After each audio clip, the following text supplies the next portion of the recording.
اس package سے فائدہ نہ اٹھائے بیوقوف ہی ہوگا، سستا ہوگا۔ اللہ نے یہ پیکج دیا ہے ان دنوں میں، ان دنوں کی عبادات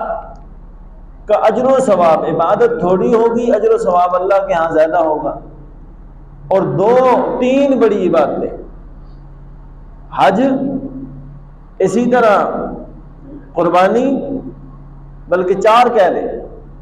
4 بڑی عبادتیں ان 10 دنوں میں اللہ رب العزت نے رکھی ہیں، جو پورے سال میں غالباً کسی عشرے میں یہ عبادات اور کسی زیادہ عبادات نہیں۔ نمبر 1 حج، بڑا اہم رکن ہے اسلام کا، اسی طرح قربانی ہے، اسی طرح تکبیرات ہیں، تکبیرات تشریق جن کو کہا جاتا ہے، جو 9 ذی الحجہ کو شروع ہوتی ہیں اور 13 ذی الحجہ تک چلتی ہیں، اور اسی